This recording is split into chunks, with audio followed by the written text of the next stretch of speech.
Hoy, en este espacio que busca el alma detrás de las palabras, tenemos el privilegio de recibir a un autor cuya pluma se convierte en el espejo y abismo. Un escritor que no teme mirar hacia adentro ni caminar por los rincones más oscuros y también iluminosos de la condición humana. Nació en Arequipa, Orlando Maceira Guillén ha convertido su ciudad no solo en escenario, sino en personajes, en testigos silentes de historias que duelen, conmueven y también redimen. Su obra marcada de introspección bebe del autobiográfico, de lo cotidiano, del vértigo emocional. Libros como El niño de la arboleada, La prosperidad reclusa y El mar que nos espera no solo han posicionado como una de las voces más auténticas y profundas de la narrativa peruana contemporánea, sino también ha establecido un puente generacional con nombres como Osvaldo Reynoso, quien no dudó en llamarlo autor de raza. Quiero saber cómo se encuentra usted, Orlando Maceira. Bueno, muy contento de poder compartir esta experiencia, poder dialogar con ustedes, estudiantes de Ciencias de la Comunicación, y encantado de poder responder a cualquier duda, inquietud que quieran saber, ¿no? De mi vida como escritor, como docente y como en general, ¿no? Ciudadano de a pie. A veces, por ejemplo, a mí con mis amigos o conocidos, lo que suelo, por ejemplo, preguntar y saber también por un gusto, puede ser un gusto musical, algún gusto musical que usted tenga. Bueno, a mí me ha marcado mucho el rock argentino, ¿no? Yo he crecido, me he formado sentimentalmente con Charly García, con Andrés Calamaro, Fito Páez, Los Redondos de Ricota, ¿no? El Indio Solari. Entonces la influencia del rock argentino es muy fuerte porque en general de Argentina ha venido una influencia que es de mi pasión por el fútbol, ¿no? Y yo he tratado de entender muchas veces por qué me apasiona tanto lo que es argentino. Y bueno, mi tío Jorge, el hermano mayor de mi padre, hizo el árbol genealógico.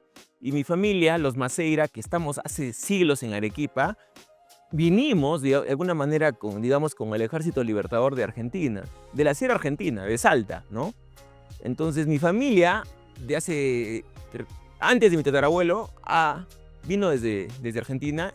Y después de la independencia se quedó pues ya a afincar aquí en Arequipa, ¿no? Entonces yo digo que de repente lo llevo en la sangre de que mis ancestros han sido de allá, ¿no? Porque me gusta mucho la cultura argentina y obviamente también su literatura. Sí, cuando la música criolla es básicamente como la base del cimiento del folk sudamericano. Sí, claro, y sobre todo porque estamos hablando del castellano o español, ¿no? Porque si fuera brasileño, la influencia sería mucho más ¿no? de la música brasileña o incluso portuguesa, ¿no? Pero como estamos hablando en español, en Sudamérica el más poderoso, no cabe duda que es el rock argentino, ¿no? ¿Melgar influenció en su escritura o hay algo vinculado con Melgar? No, claro, es que alguna vez les comenté que yo empecé escribiendo cuentos cambiando la realidad.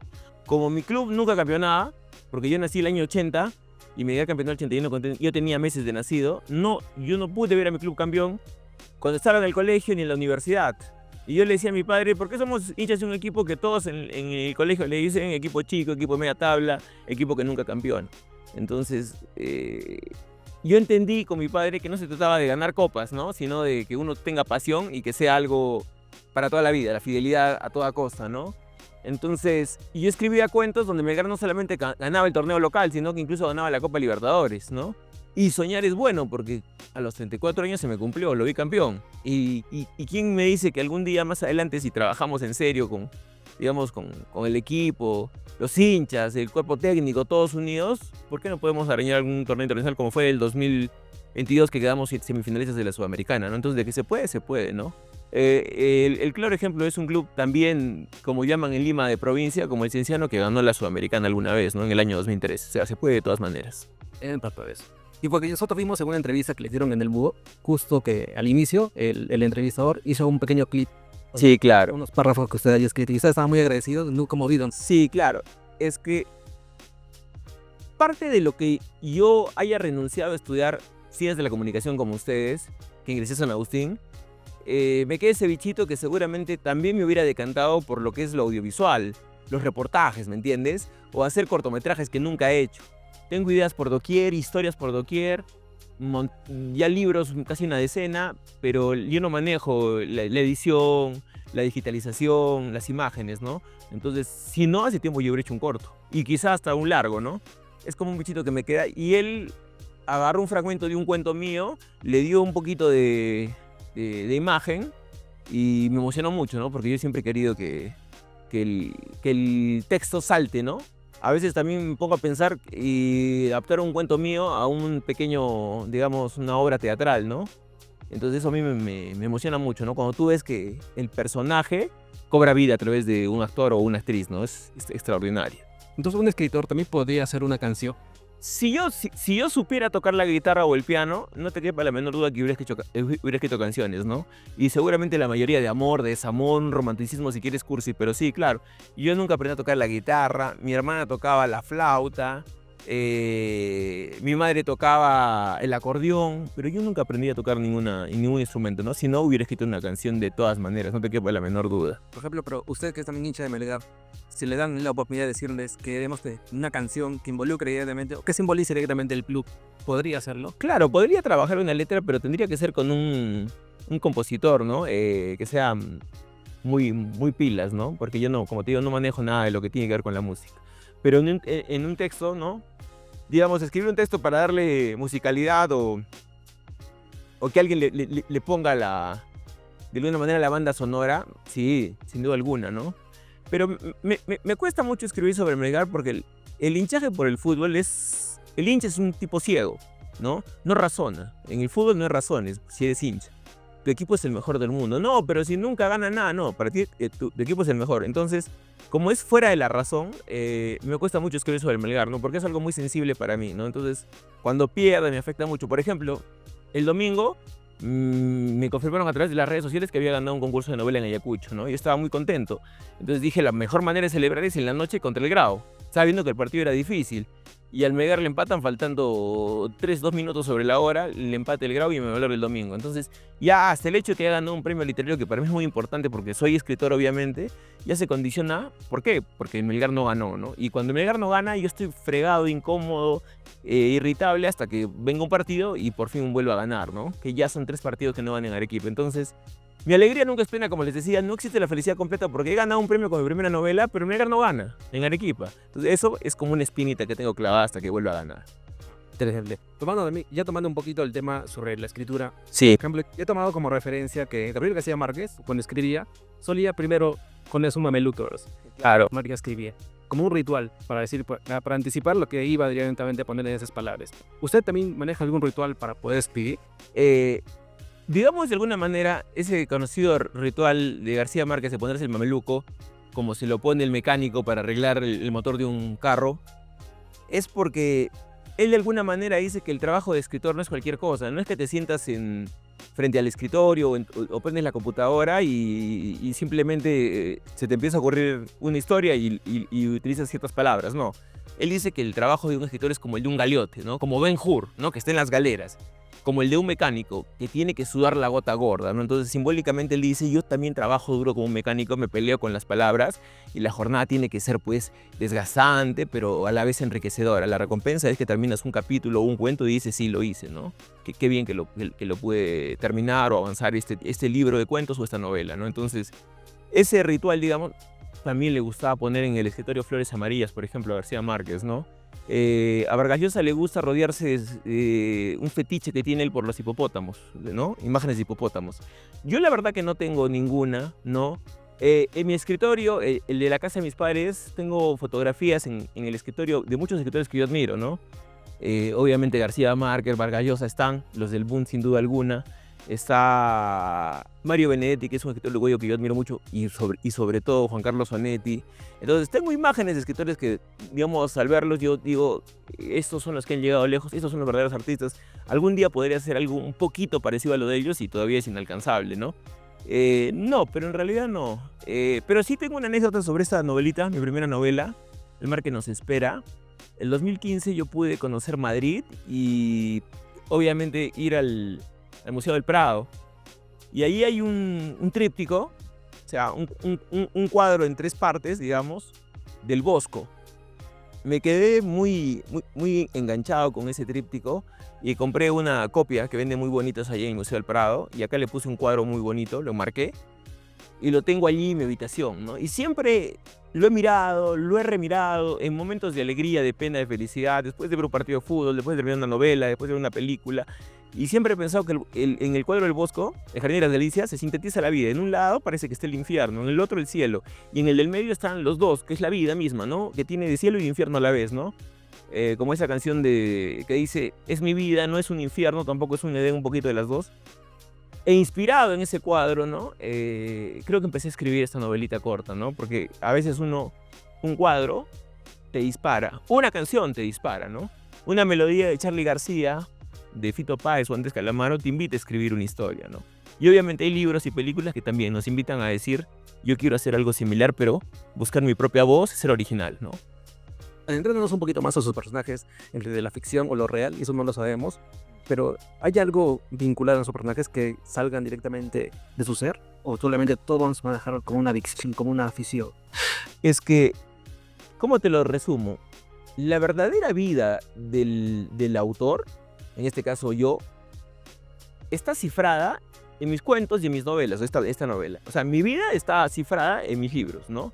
Pero no pueden confundir al personaje de a pie, al escritor que también es docente y que también vive y sueña como ustedes, con mi obra, ¿no? No pueden confundir. Una cosa es la obra y otra cosa es la persona de a pie, ¿no? Entonces, es lo que yo siempre digo con Vargas Llosa, ¿no? Alguien que dice que era un conservador en el sentido de estar pegado mucho a la derecha ideológicamente, que apoyó a Keiko Fujimori en las últimas elecciones, y eso a mí la verdad no me interesa cuando cojo sus mejores novelas y siento que es un tipo que me enseña a contar ficciones, ¿no? Entonces, yo sí, te puedo asegurar que mi vida en realidad está cifrada en mis libros de cuentos y novelas, ¿no? Se parece mucho a mi vida, parece casi un calco de mi vida, pero son vidas hipotéticas. Tienen de mí, pero yo la he modificado, ¿no? Es lo que él llama el elemento añadido que cualquier escritor de ficciones le da a cualquier historia, ¿no? Entonces, un brochazo de mi vida, pero enriquecido, modificado, alterado, ¿no? Justo él decía, escribir es una manera de vivir, pero otra realidad. Justo decía, Sí, y también él decía, no escribimos ficciones para contar nuestra vida, sino para transformarla. Entonces, la ficción, por ejemplo, esta novelita me premiaron en Ayacucho recientemente, no es mi experiencia transformada, ¿no? Modificada, alterada. a veces cuando un escritor, asumo que tiene directamente una narrativa o directamente una idea, ¿a usted le ha costado, por ejemplo, llegar a un final? Como decir que me gustó tanto este personaje que no sé cómo matarlo, por así decirlo. O no sé cómo No, pasar un trance para que no, más bien creo que al revés. Es la primera novelita que publico y es una novela corta. Nouvelle le dicen los franceses, no sé pronunciar muy bien el francés. ¿Y sabes por qué siempre escribo textos breves? Porque justamente yo no me quiero enganchar y quiero muchas veces deshacerme de los personajes de mis historias, ¿no? No quiero estar muy embebido en su mundo porque a veces es muy viciado, ¿no? Un tipo que se siente infeliz o desencantado de la vida, un tipo que le va mal con su pareja, con sus hermanos, con sus padres, o que tiene un problema en el trabajo, o su equipo de fútbol no gana. Entonces, como muchas veces yo extraigo muy recurrentemente la parte dolorosa de la vida, envilecida de la vida, quiero desembarazarme de esos personajes. Entonces lo que yo quiero cuando empiezo una historia es acabarla. Mis historias son, para hablar en términos de la tecnología en Word, son 2, máximo 3 páginas. En términos de palabras son 1200 palabras, no más. Entonces cuando yo ya estoy llegando a las 1200 palabras ya quiero darle el cierre, no quiero prolongarlo. Entonces por eso me ha costado mucho escribir esta novelita corta, que está hecha de capítulos muy breves, ¿no? Está hecha como de retazos. Porque yo no tengo la costumbre de decir, oye, este personaje me gusta mucho, no lo quiero cerrar todavía, no quiero acabar la historia, no, a mí no me pasa eso, ¿no? Pero sí, a veces con un personaje estás tan metido en la creación que te sueñas con él, ¿no? Eso también es muy común, ¿no? Con la historia que estás escribiendo. es como un presagio de lo que va a pasar. Exacto. A veces el escritor tiene algo ¿no? De adivino, ¿no? Que se anticipa ciertas cosas. Parece una cosa exagerada, ¿no? ¿Qué está diciendo este profesor? Pero pasa, ¿no? Entonces a veces te da miedo, ¿no? Porque escribes sobre algo, pasan 6 meses, oye, y es lo que yo escribí hace 6 meses, casi igual lo que me ha ocurrido, ¿no? Tú lees una magnífica novela de Mario Vargas Llosa llamada Historia de Maita y dices, él se ha anticipado a lo que iba a pasar en campaña después, ¿no? Y dices, ¿cómo su propia novela no lo preparó para poder ganar una elección, ¿no? Si él conoce el Perú así más o menos, en el sentido de la delincuencia en los partidos políticos y cómo somos los peruanos, ¿no? Entonces, yo leo Historia de Maita y digo, Vargas Llosa entendió todo lo que iba a venir después, ¿no? En los años 90 cuando perdió la segunda vuelta electoral contra Alberto Fujimori. Hay una película que a mí me gustó mucho y me parece que es muy preciso comentarle, porque es una película de Woody Allen que se llama Medianoche en París. No sé si le sonará. No, es extraordinaria. Bueno, es justo en esa película el protagonista, que es un escritor, viaja, ¿no? Al lugar donde están sus escritores favoritos, o la gente que directamente que le influye directamente. Justamente la medianoche se transforma en el París de décadas anteriores, ¿no? Mi pregunta es esa, y si usted fuese ese personaje, ¿a qué año a usted le gustaría transportarse y con quién le gustaría hablar? Difícil. Y difícil. Cuando yo estuve en París, he visitado los lugares donde ha vivido, por ejemplo, García Márquez, Vargas Llosa. Y yo que soy, como tú comprenderás, muy seguidor de la obra de de Vargas Llosa, más estaba enganchado con García Márquez porque hay una crónica donde él dice que en una avenida lo ve al frente de una gran avenida en París a el autor del Viejo y el Mar, Hemingway. Y él desde lejos le grita maestro, y Hemingway sabía un poquito de español porque había vivido en Cuba, ¿no? Y dice que Hemingway levanta la mano a lo lejos y le dice adiós amigo. Nunca entablan una conversación sino se saludan a lo lejos, ¿no? Y García Márquez admiraba profundamente a Hemingway, ¿no? Es el lenguaje periodístico de Hemingway que a veces nosotros hemos replicado al escribir muchas ficciones. Entonces, creo que me hubiera encantado viajar a los años 70 o 60 si cabe, cuando dos de mis referentes literarios sudamericanos eran todavía amigos, cuando vivían en Barcelona. García Márquez, cuando era todavía amigo de Vargas Llosa, ¿no? Esa época dorada del buen latinoamericano, tratar de compartir con ellos, ¿no? Porque son mis referentes más, digamos, más próximos y los que me han cambiado la vida con sus libros, ¿no? Entonces, quizá por allí. Pero hablando de Medianoche en París, yo la vi y dije, no, yo creo que es el genio de Woody Allen que te hace ver a París como una ciudad extraordinaria, porque no la conocía, ¿no? No, es Woody Allen y su talento, no. Cuando llego a París y piso por primera vez la ciudad, dije, me va a decepcionar y no va a ser como en la película, no va a cumplir. Pero piso París y dije, no, es tal cual, ¿no? Es tal cual, es una ciudad extraordinaria, ¿no? Es demasiado perfecta, ¿no? Incluso a veces dices, no, algo tiene que fallar, porque es muy, muy hermosa. Entonces, me quedé embrujado con esa ciudad. Por eso es una ciudad tan literaria, ¿no? Y por eso los escritores hasta hace poco soñaban con vivir allí, ¿no? En una buhardilla, como le ocurrió a Vargas Llosa, García Márquez, etcétera, ¿no? Entonces, es una ciudad muy literaria, reitero, ¿no? Es una ciudad donde uno queda embrujado. Voy a mostrarle una fotito. Sí, claro. Debe ser una foto muy antigua. Que probablemente sea. Marca ahí un perfil que yo me gustaría Ah, bueno, ¿no? Sí. escuchar por su parte. Aunque no lo creas, le estaba revisando, porque esta foto me la tomé yo con Osvaldo Reynoso, ¿no? Estaba trabajando en Lima para una revista que ya desapareció, la revista 7, y le hice una pequeña nota a Osvaldo Reynoso porque publicó un libro que se llama En busca de la sonrisa encontrada, donde, digamos, por primera vez habla abiertamente lo que hizo en forma cifrada en sus libros anteriores, ¿no? Su homosensualidad, porque él decía, yo no soy muy homosexual. La palabra es tan denigrada en un país tan violento como el nuestro contra las minorías sexuales. Él me decía, no soy homosexual, soy homosensual, ¿no? Entonces, y él me dijo, el título de la nota que le hice, entrevista que le hice es un libro sobre la homosensualidad, ¿no? Y terminó la nota y nos sentamos ahí. Es por la residencial San Felipe, en Jesús María. Nos encontramos allí, le hice la nota. Yo estoy ahí todavía, imagínate, joven todavía, un poquito joven con pelo. Y él es uno de mis ídolos literarios, arequipeño, y estoy con un polo, si se nota, que dice Diego, yo sueño, ¿no? Y son unas imágenes que yo recorté, yo me lo diseñé el polito a la mala, que es de Maradona, ¿no? Es como una cosa hermosa esta imagen que me das, que das en el clavo, porque estás juntando lo que más a mí me apasiona, ¿no? El fútbol, Melgar, Maradona, que es mi dios deportivo, ¿no? Y Reynoso, que fue mi gran maestro, ¿no? Fue como mi hermano mayor, él, ¿no? Yo iba a Lima y él me recibía en su casa, ¿no? Él me leía en el semanario de Hildebrand y me decía, ¿cuándo vienes a visitarme? Y Reynoso, como buen arequipeño, tiene buen diente, ¿no? Él preparaba la comida, un gran cocinero, y mientras preparaba el almuerzo, él te contaba sus nuevas historias, ¿no? Entonces era un espectáculo porque te ponía buena música y te preparaba un plato y te contaba lo último que estaba escribiendo, ¿no? Entonces para mí es un recuerdo hermoso, ¿no? Es más, me voy a quedar con la imagen, así que sí, te recuerdo, ¿no?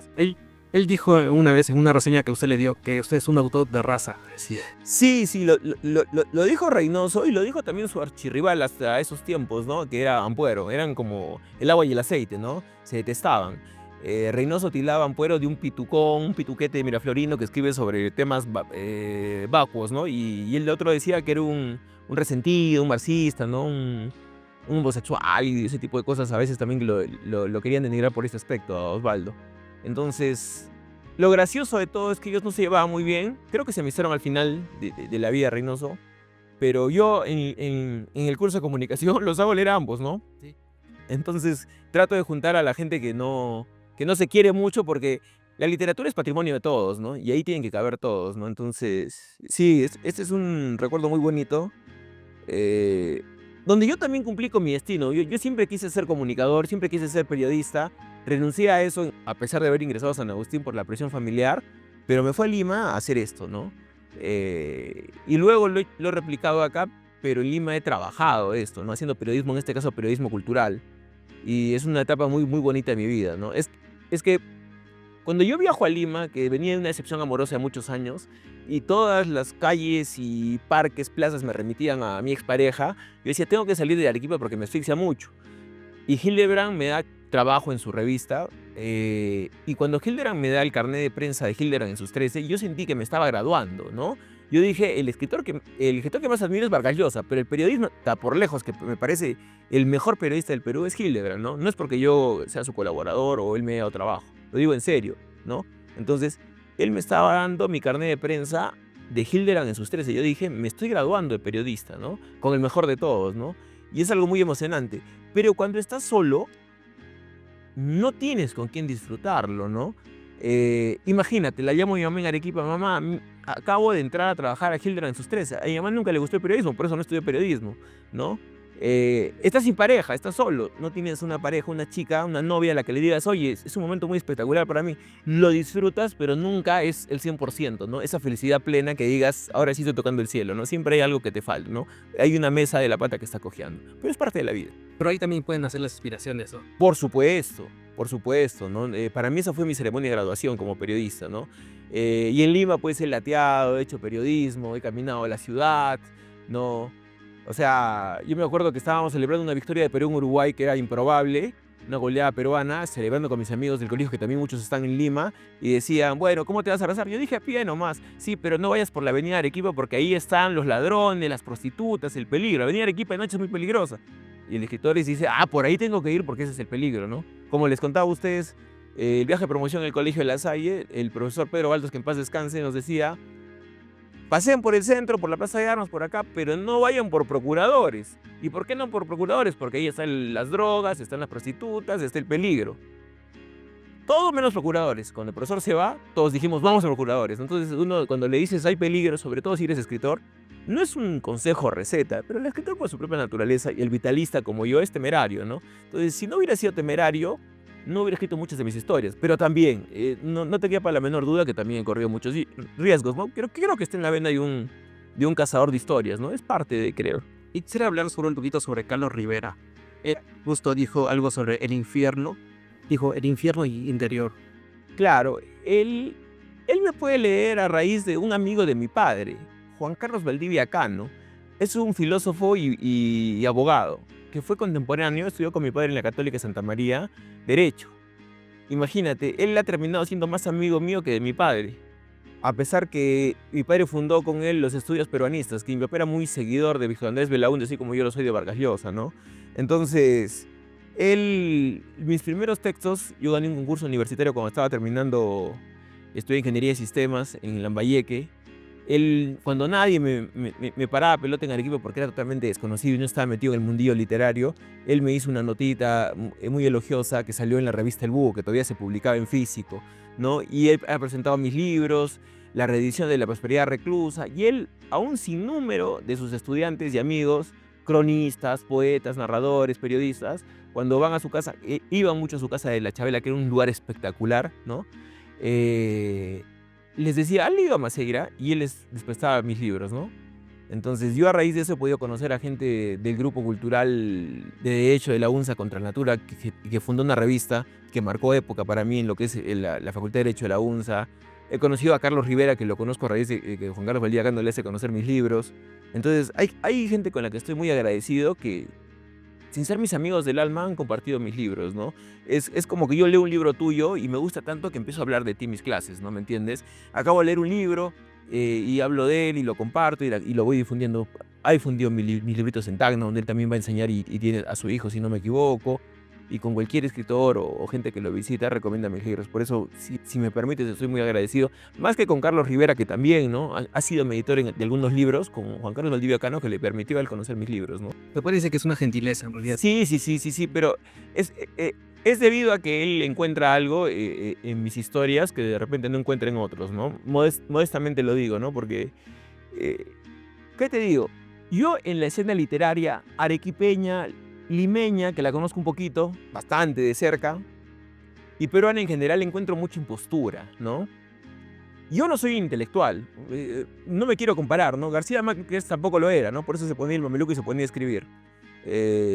Yo no aspiro a hacer pensamientos profundos ni a hacer literatura filosófica, no soy intelectual, ¿no? Yo no produzco papers, investigaciones, ¿no?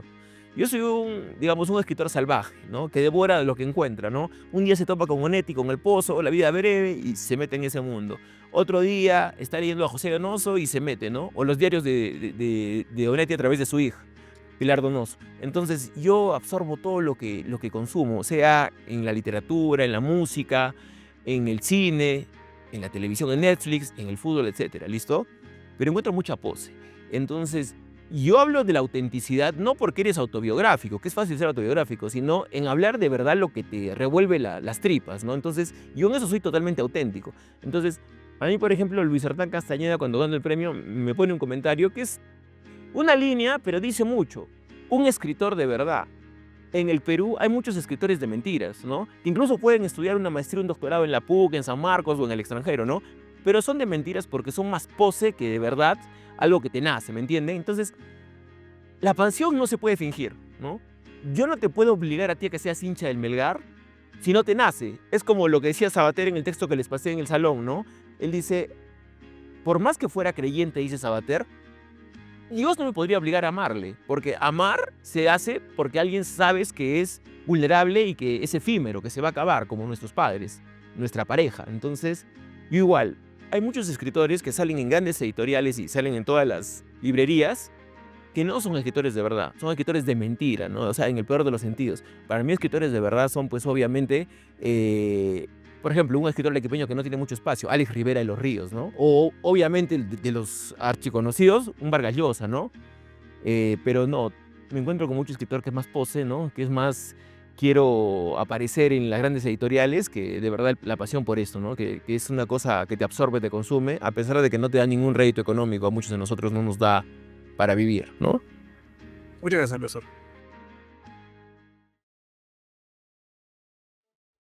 Antes que empezar la entrevista, profesor, siéndole sincera, claro, yo quería solo hacer preguntas de repente a veces un poco arriesgadas. De acuerdo. Así que, como verá, con mi compañero y yo somos algo diferentes en eso. Listo. Sí, Preguntas temerarias, digámosle, ¿no? temerario. El periodista, el escritor tiene que ser temerario, ¿no?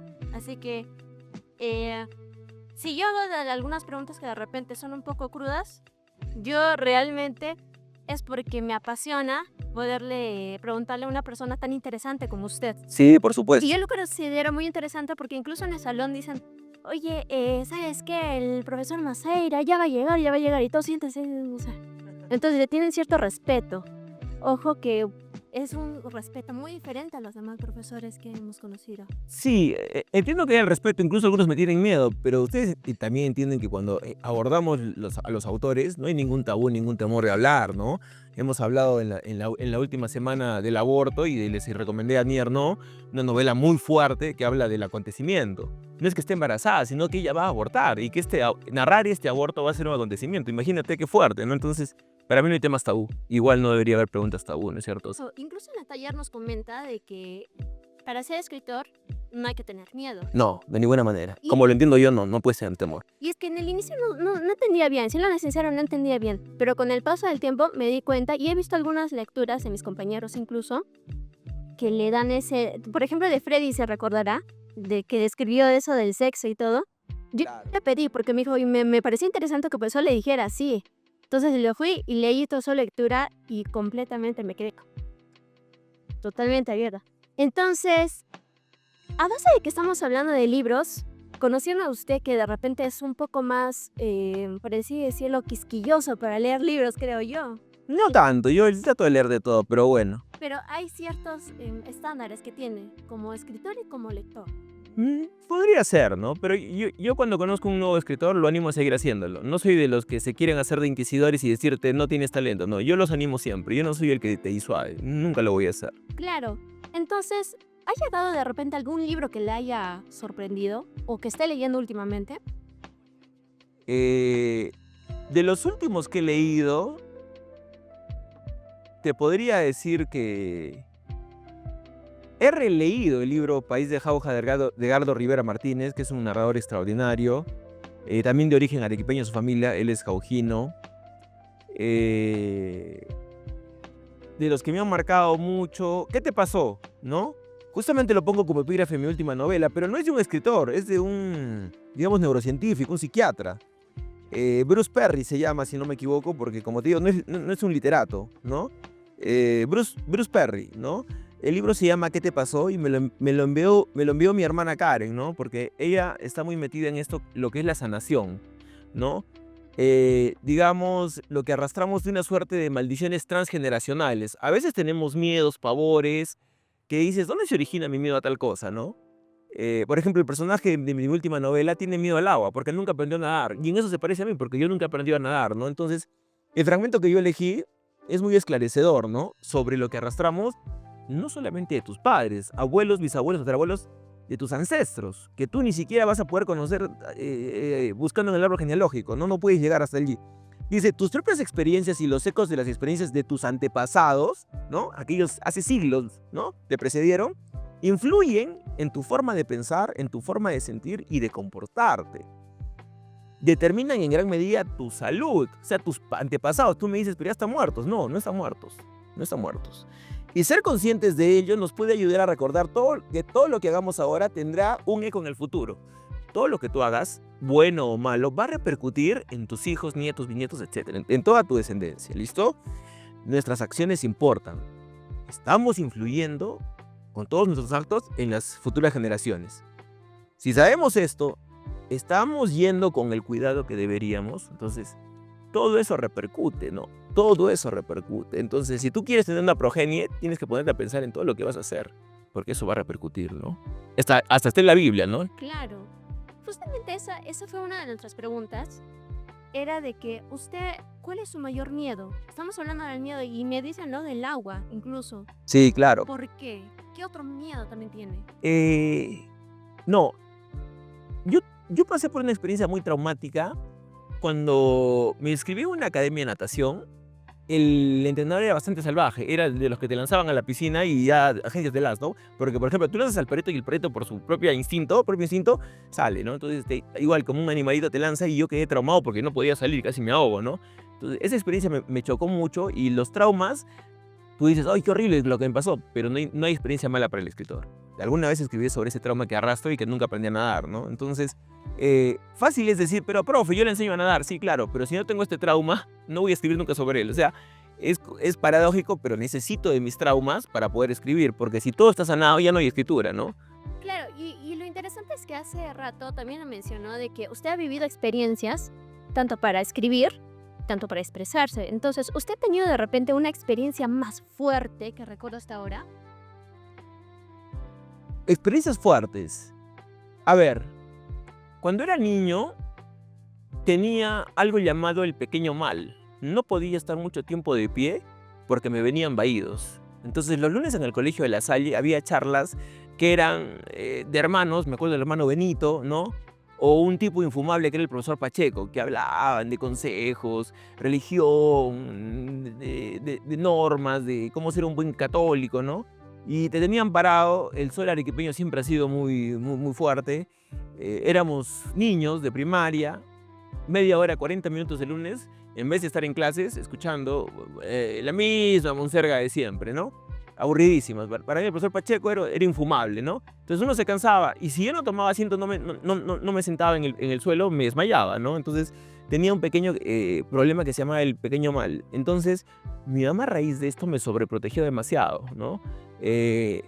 este hijo mío tiene un problema de salud, ¿no? Lo tengo que cuidar mucho porque le puede pasar algo malo.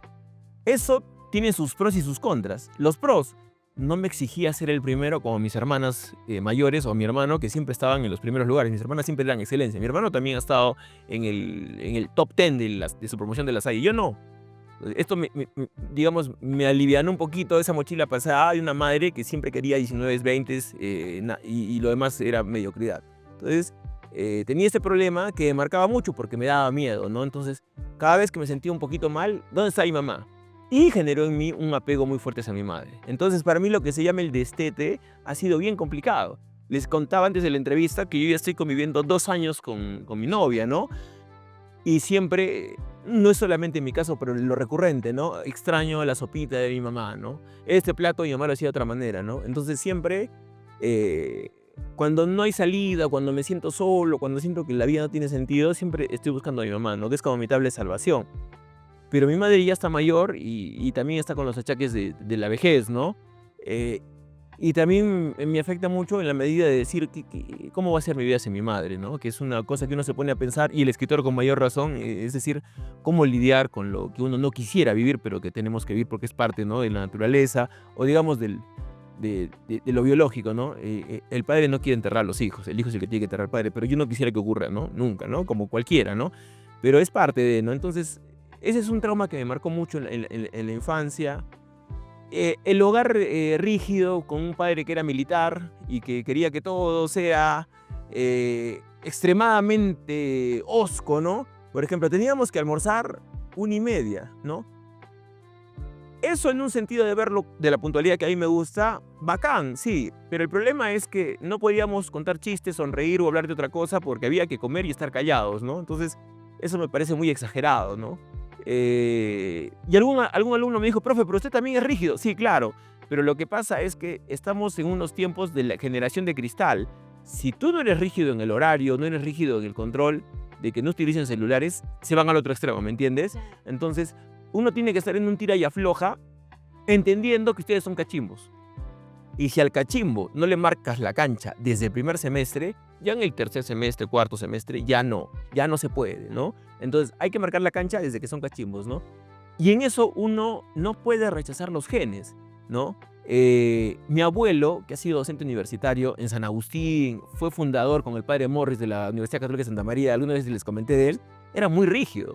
O sea, si tú me dices, profe, cuando usted llega, todos los chicos ya, y era el profesor más alegre, se asustan un poco porque le tienen respeto, ¿no? Con mi abuelo temblaban, porque él era de las formas, o sea, él era profundamente católico. Mi abuelo nunca les hablaría, pues, de temas que yo abordo con ustedes con la mayor claridad, ¿no? De que ustedes pueden creer o no creer en Dios, ¿no? O ser agnósticos, o ser ateos, o creyentes, o de cualquier religión. Hablar, por ejemplo, de que se debería legalizar el aborto, o la unión civil.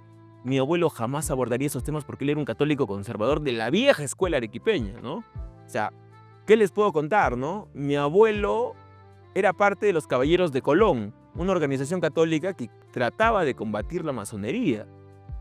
Mi tío Jorge, que en paz descanse, me contaba que mi abuelo leía libros negros o de magia negra, si cabe el término, y que le tenía que pedir permiso al arzobispo para leerlos. ¿Y por qué leía este tipo de libros? Porque había que combatir a los masones. Porque a los masones se los ha asociado mucho con el demonio, ¿no? Con adorar al demonio, a quien ellos llaman, entre comillas, el gran arquitecto del universo. En este libro también tengo esos recuerdos de mi abuelo que combatió la masonería, ¿no? Y hablo, por ejemplo, de Paganini, que se dice que él se entregó al demonio para tener el genio artístico, ¿no? Entonces, son muchas cosas, ¿no? Uno escribe ficciones porque han sido muy buenos con él, por ejemplo, tus parejas, o muy malos. A veces siento que Imperio fue muy duro contigo. Porque descubres el sexo muy temprano, muy tarde, o porque nunca lo descubres. Conozco un amigo poeta que cumplió 50 años y me dijo, Orlando, creo que nunca me he enamorado. Y no tengo de qué escribir. ¿Cómo que no tienes? Un tipo que es poeta y que ha llegado a los 50 y que nunca se ha enamorado, es una historia extraordinaria. Escribe una novela sobre eso. Entonces, siempre hay un tema por allí, ¿no? Entonces, porque somos muy generosos o somos muy egoístas, ¿no? Porque nos engañaron o engañamos. Las razones por las que escribimos son diversas, ¿no? Este hombre, esta mujer, en un momento dado, te encuentras en desencuentro con el mundo. Que no encajas en el mundo, que no es el mundo que tú hubieras querido tener. Tú crees que el mundo está mal hecho porque es tu idea, de repente es errónea. como está mal hecho, creas un mundo alternativo, como el que yo he plasmado acá en el mar que nos espera, ¿no es cierto? Claro, incluso unas clases anteriores nos habló de Micaela Micaela, claro. y que le escribió a usted un correo que realmente le ha dolido a usted. Sí, claro, y lo publiqué en la primera edición de Mi Familia y Otras Miserias. En la primera edición aparece. Sí, claro. Claro, entonces muchos se preguntan, le voy a ser sincera, Sí, muchos claro. se preguntan si usted aún siente algo por No, Micaela es lo pasado pisado. A ver, te voy a explicar lo que hice con Micaela. Micaela obviamente existió, con otro nombre, obviamente. Que marcó una etapa de mi vida, los 20, ¿no es cierto? Sí, por supuesto. Cuando perdemos algo lo idealizamos, ¿no? Por ejemplo, yo tengo familiares, hermanos en Europa que a veces recuerdan con mucho cariño, oye, ¿cómo está mi papá? Quisiera estar en la casa otra vez con mi papá. Pero no se acuerdan que vivir con mi padre también es muy problemático por el carácter dificilísimo que él tiene. Entonces, cuando estamos lejos idealizamos, pero cuando nos acercamos decimos, oye, no era tan perfecta como creíamos, ¿no? Entonces, parte del enamorarse, digámosle, es idealizar al otro, ¿no? Ponerlo como en un pedestal. Pero la convivencia en la que te digo que estoy ahora con mi pareja, a la quien yo amo profundamente, te hace aterrizar y darte cuenta que todos somos falibles y que tenemos muchos defectos, ¿no? Entonces, por ejemplo, ¿qué te digo? Mi novia es muy impuntual, cosa que yo detesto, como comprenderán ustedes, y tengo que lidiar con eso. Y yo soy muy desordenado porque dejo mis libros en cualquier lado, pero en mi desorden me entiendo. Yo sé dónde está el de Camus, dónde dejé el de Claudia Piñeiro, dónde dejé el de Reynoso.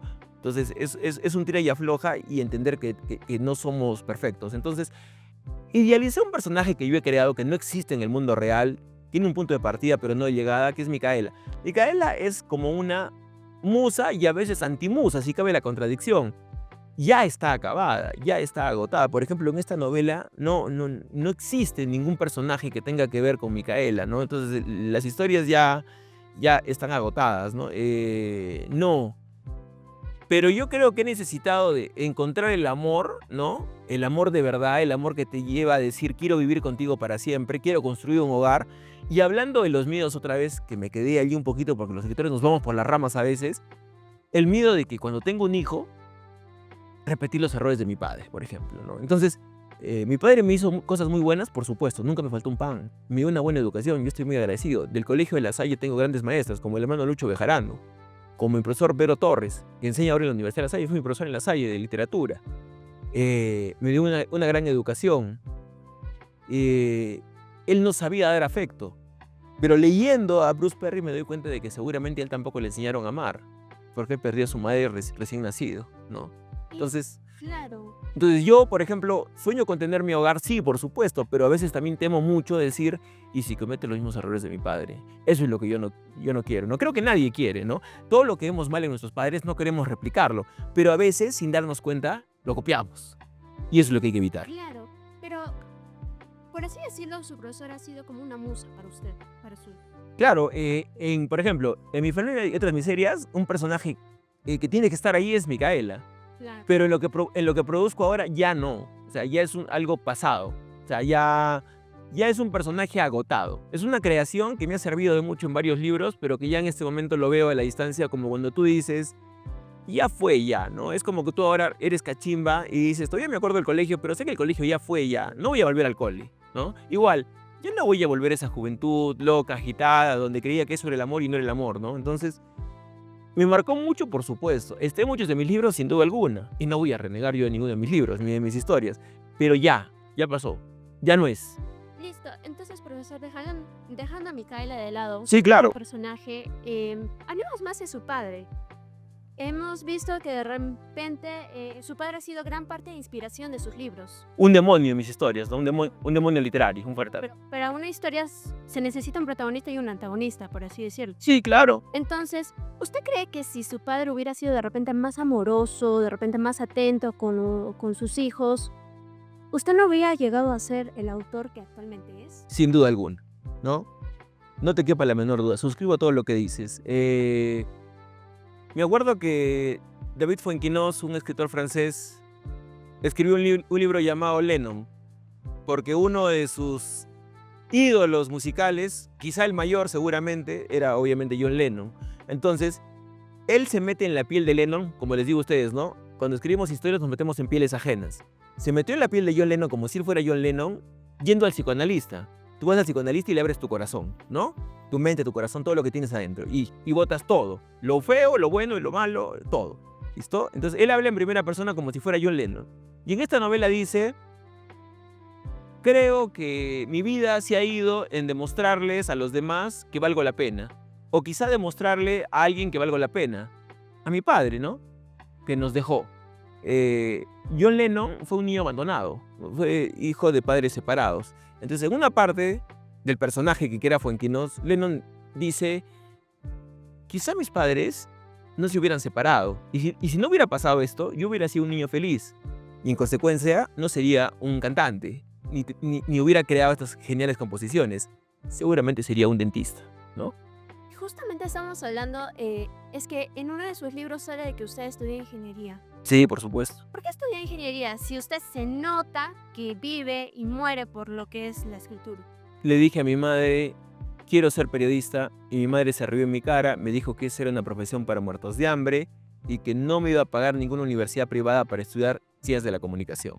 Que ella solamente pagaba la universidad privada para medicina, que es lo que ella quiso hacer siempre, derecho, que es lo que fueron mis hermanas, abogadas, o ingeniería. Entonces yo le dije: si no me pagas, bien.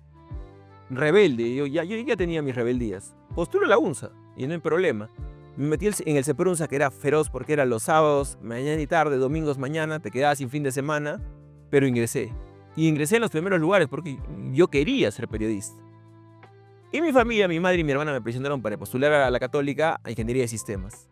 Entonces, también tienes que comprender que yo salía de un colegio que era solamente de varones, La Salle solamente era de hombres, y en la Católica era hacer vida social. La clase media arequipeña, frívola, de la noche, la juerga.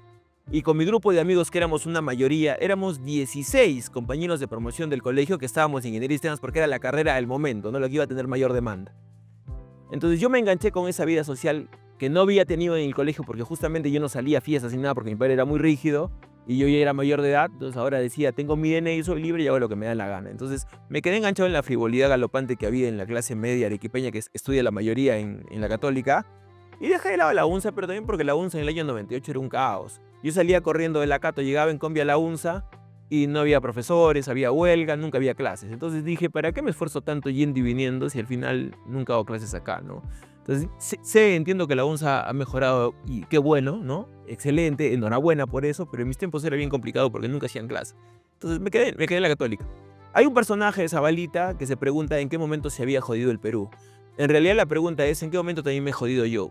Quieres una respuesta colectiva del Perú, pero también una respuesta íntima. Tú, Santiago Zavala. Yo creo que si fuera Zabalita diría: ahí me jodí, cuando no abracé mi profesión auténtica. Que si no era periodismo era literatura, quizá, ¿no es cierto? Me jodí, pero como te digo, si uno no se jode, después no escribe. John Lennon se jodió porque sus padres se separaron, pero él dice: si no me hubiera jodido, seguramente sería dentista o abogado, ¿me entiendes? Entonces hay partes de la vida que tienes que aceptar, ¿no? Y la parte de estudiar literatura, Raúl Bueno Chávez, que es un doctor de literatura, en literatura premiado en la Casa de las Américas, muy reconocido, se sorprendió con uno de mis libros, que es el segundo, La Prosperidad Reclusa. Lo compré en una feria de libro que se realiza en el Parque Libertad de Expresión en septiembre más o menos, y ni me conocía y le gustó mucho el libro. Me contactó y se emocionó un poquito con mis historias, ¿no? Justamente dijo que en mi narrativa no hay tabúes, no hay fronteras, que yo puedo abordar cualquier tipo de tema, ¿no? Que no es común en Arequipa que uno tenga esas libertades. Y le dije, con el corazón abierto, porque me invitó a comer al Equeco. Me dijo, estábamos cenando una noche, me dice, le digo: a veces siento que para foguearme completamente y terminar de ser un narrador, ¿no? Por todos mis cuatro costados, me falta estudiar literatura.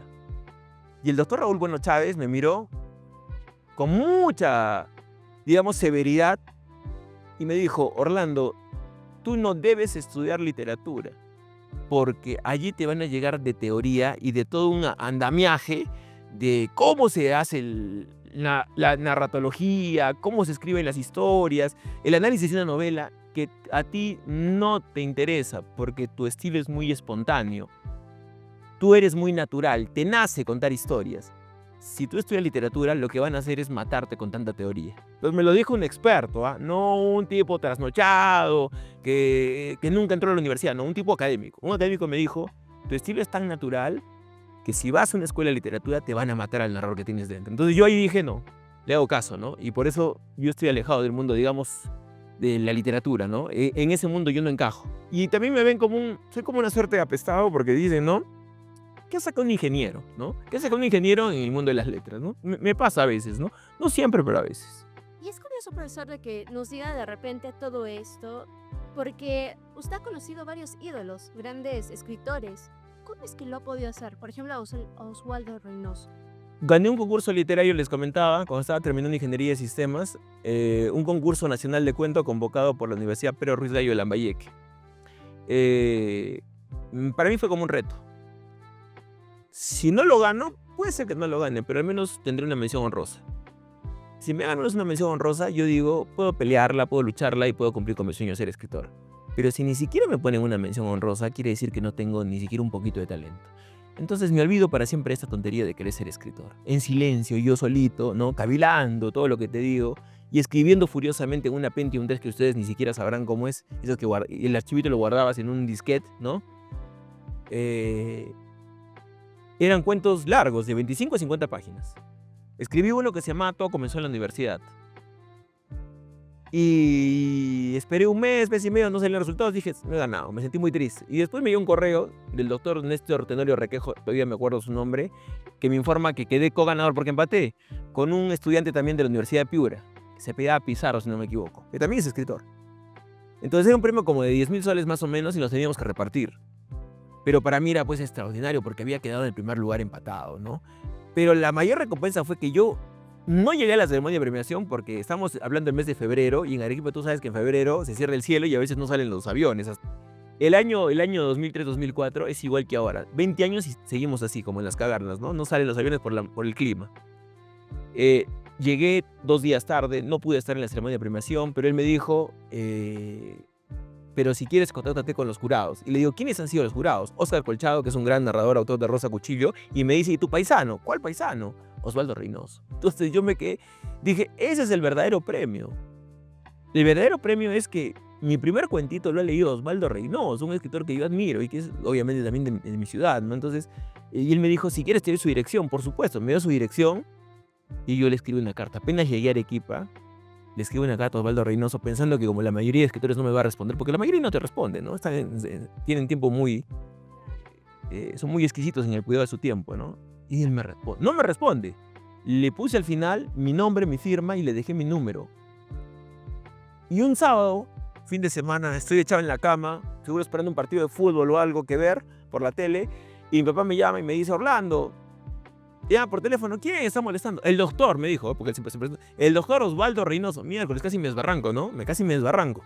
Reynoso me llama y me dijo, qué gusto, me gustó mucho tu cuento, avísame cuando estés aquí en Lima, que quiero conversar contigo. Entonces yo viajé a Lima para conocerlo, ¿no?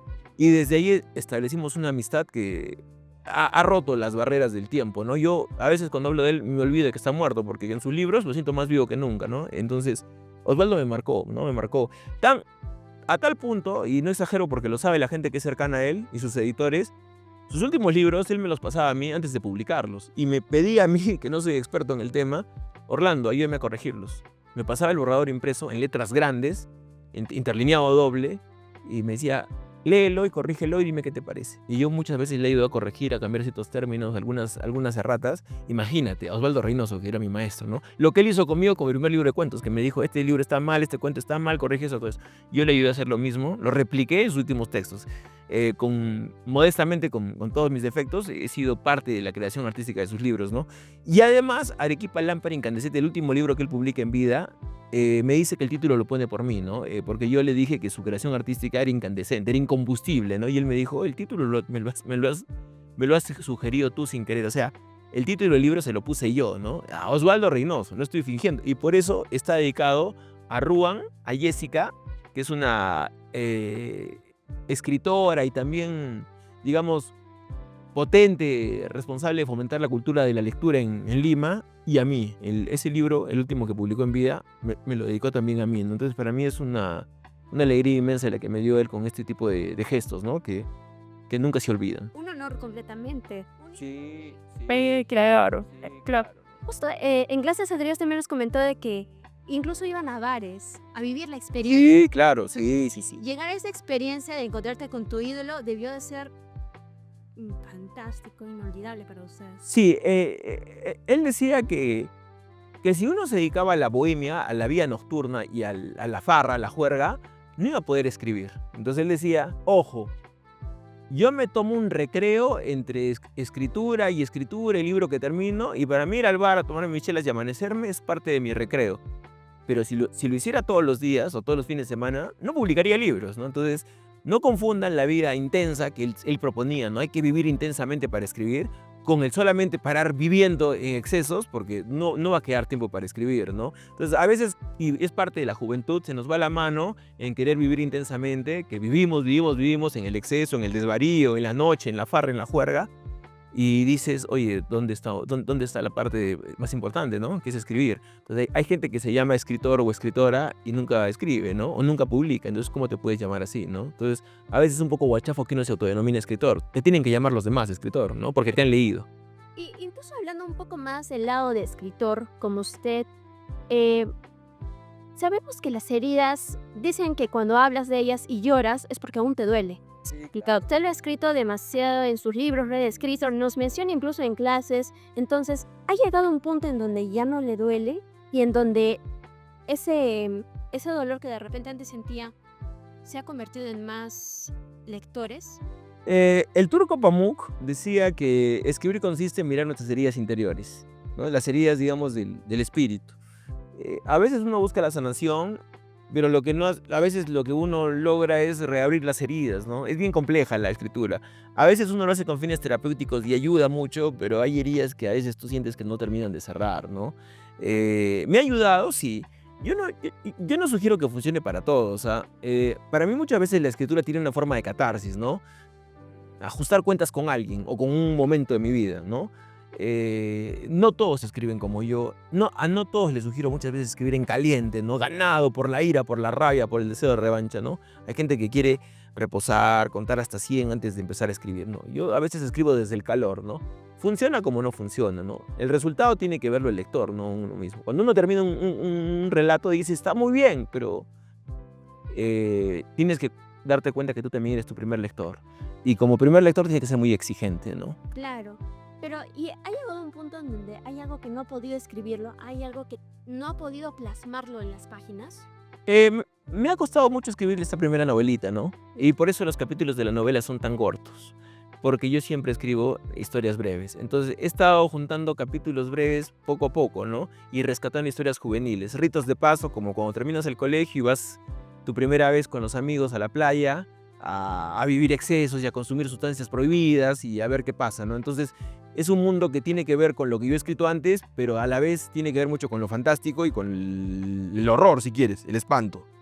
Sabemos que Melgar ha sido de repente un vínculo silencioso entre usted y su padre. Uf. En el caso hipotético de repente desapareciera este equipo. No, eso es imposible. Primero desaparezco yo, no. Sí, pero ¿qué pasaría? Usted como escritor, ¿y qué pasaría con el vínculo que tiene? Mira, hay una cosa que mucha gente no sabe, ¿no? El Melgar nunca ha descendido. Lo que ocurre es que en los años 60 fue invitado, ¿no? Fue invitado a participar en el torneo profesional. Y como lo invitaron, después también crearon una regla para que también, digamos, descienda, entre comillas, ¿no?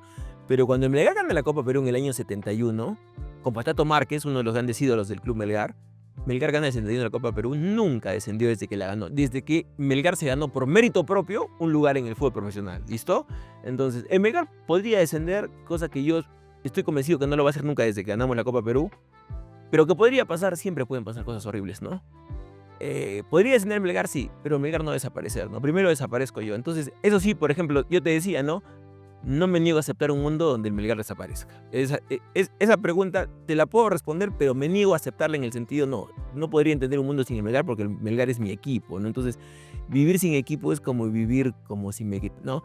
Te la voy a resumir a lo Maradona, ¿no? Que es lo mejor que yo tengo en términos futbolísticos. Maradona decía que Boca, su equipo, Boca Juniors, Boca es como el beso de mi madre. Y para mí lo mismo es el Melgar, ¿no? Entonces, perder al Melgar a veces parece exageración, no es como que me digas que voy a perder a mi mamá, no, es algo imposible, ¿no? Y un día mi mamá se muere, pero no, mientras yo esté acá, mientras mi corazón lata, mi mamá va a estar ahí, igual es el Melgar. Desciende, puede descender, pero Melgar va a estar a mi lado siempre, ¿no? Eso sí, el ir al estadio, que muchas veces yo lo hago solo, a veces mi novia me acompaña, pero a veces me dice, no, es muy de noche, tengo frío, ¿no? No tiene ganas, yo no. Ahora que ya estoy en los 45 prácticamente que cumplo en noviembre, me doy cuenta que el ir al estadio es ir a rescatar ese niño que alguna vez fui. Porque tengo 44, pero siempre que entro a la tribuna, esté llena, vacía, como suele estar porque la gente a veces no acompaña al equipo, vuelvo a ser ese niño que no iba a la UNSA, sino al Estadio Melgar, y que estaba ilusionado con ver a su equipo ganar, ¿no? Para mí, el rito de ir los fines de semana a ver a mi equipo es volver a rescatar a ese muchacho de la infancia que siempre soñaba con ponerse la camiseta rojinegra y jugar por el equipo. Entonces, como tú dices, en muchas entrevistas me han visto con la camiseta, porque lo que yo he querido hacer antes que escritor es futbolista. Y lo que yo soñaba era no jugar un mundial con la selección peruana. No. Yo lo que soñaba era jugar en el Melgar. Para mí el Melgar es mi selección, porque soy arequipeño antes que peruano, ¿no? Aunque a mucha gente eso le incomode, ¿no? Que no entiende lo que es el arequipeño. Entonces, no podría aceptar un mundo sin el Melgar. No es como que me quitaras las piernas. Claro, entonces, bueno, nunca va a desaparecer el Melgar siempre y cuando Orlando... Podría desaparecer, pero no conmigo. Mientras yo esté vivo, el Melgar no puede desaparecer. Hasta que mi corazón lata, al menos no. Después, no sé. Pero mientras yo esté acá y estemos los hinchas del Melgar, no puede. Como te decía, yo he rechazado muchas cosas de mi familia. Digamos, la formación tan profundamente católica, tan conservadora, que viene desde mi abuelo. Y de la familia materna también. Yo puedo no compartir ideológicamente muchos puntos de vista de mi familia, de mis padres, pero en lo que nunca he discutido es que en mi casa todos somos de Melgar, ¿no? Mi hermano menor es de Melgar, mi padre me enseñó mi abuelo era del Melgar, en eso no podemos cambiar, ¿no? Y obviamente, ¿no? Si tengo el privilegio de tener un hijo, mi hijo tiene que ser del Melgar, ¿no? En mi casa el que no era del Melgar no comía, es así. Y ahí sí, yo no puedo romper ese vínculo que es tan fuerte con mi ciudad y con mi equipo de fútbol, porque yo nací en el Cercado y soy de un equipo del Cercado. Soy profundamente melgariano, hasta la muerte. ¿Y ha habido algún partido que de repente hasta ahora no lo olvida? De repente con una persona especial o de repente por el puntaje incluso. Mira, hay recuerdos bonitos y recuerdos terribles. Una vez, uno de los profesores de ustedes, Jorge Malpartida, me quiso hacer una nota, el partido final Melgar-Alianza Lima. Si Melgar no ganaba, descendía.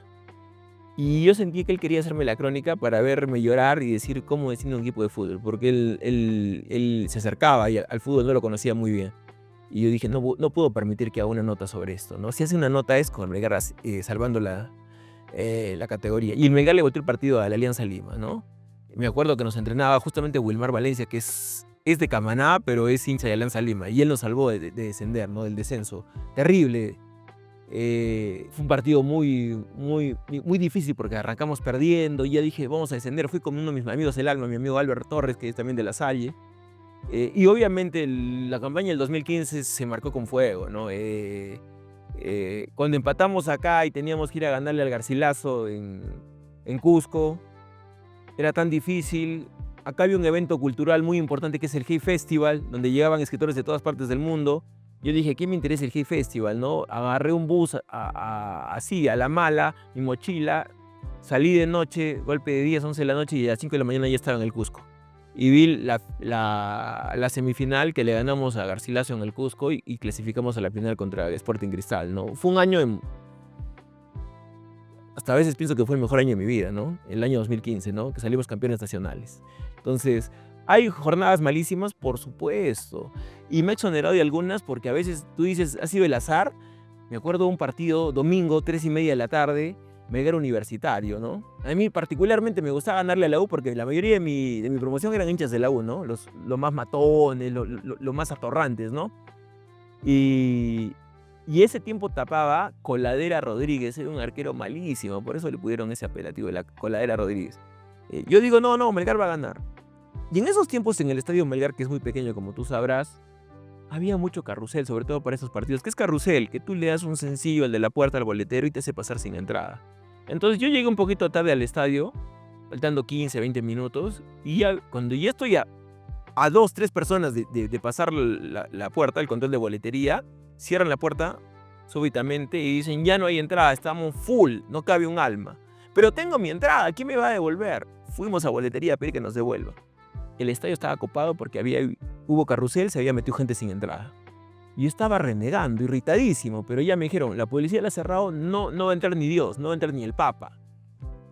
Molesto, incómodo, lateando, me voy de Cuarto Centenario a mi casa que era en la Arboleda bajo el Puente de Fierro, ¿no? Y en el transcurso no tenía ni radio para escuchar. Llego a mi casa y Melgar estaba perdiendo. Melgar perdió 5-0 contra Universitario en el Estadio Melgar. Y siento que en ese momento el hecho de que me cerraran la puerta prácticamente en la cara fue algo bueno porque me exoneré de esa derrota tan horrible, ¿no? Donde con la era Rodríguez es un papelón. A tal punto que hasta el Puma Carranza, que es un futbolista simplemente bueno para meter taba, hasta él metió gol, ¿no? O sea, metió gol hasta, no sé, si lo ponías a jugar a Melcochita metía gol, ¿no? Melcochita es de la Alianza, creo, ¿no? Pero igual. Entonces fue un partido terrible, pero que yo entré, ¿no? Entonces a veces dije, qué bueno, ¿no? Que no me dejaron entrar para ver ese espectáculo horrible, ¿no? Pero uno está con su club en las buenas y en las malas. Es parte del amor a un equipo de fútbol. Y una consulta más.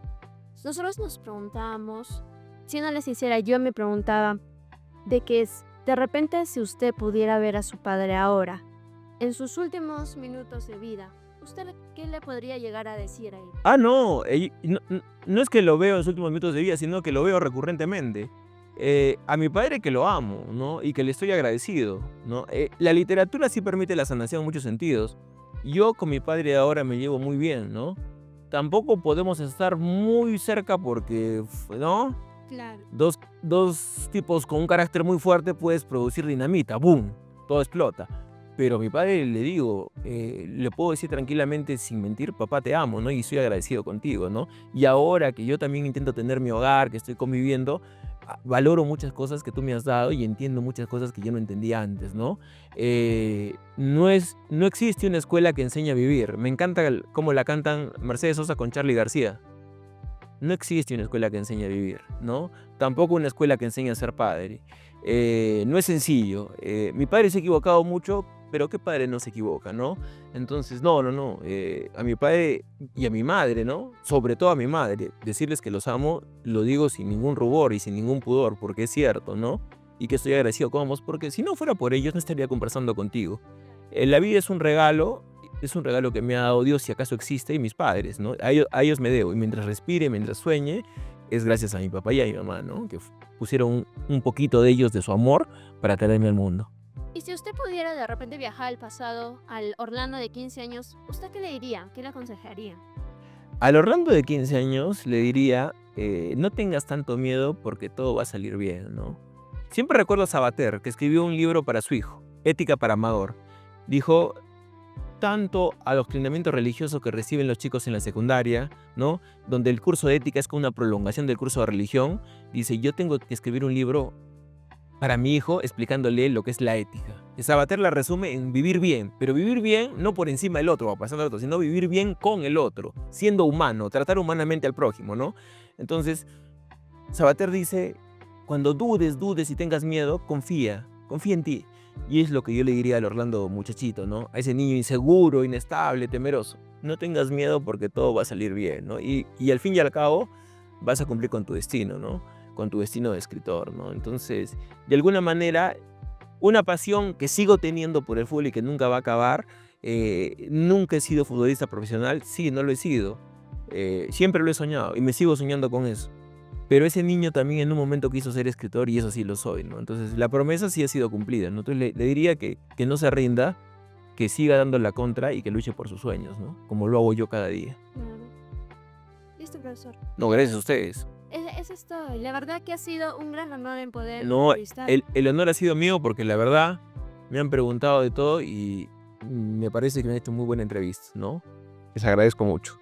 Listo, Raza. Entonces, esperemos sorprender más historias. Yo, la verdad, No, quiero más. yo encantado. Gracias. Yo encantado. Gracias, jóvenes, no les agradezco.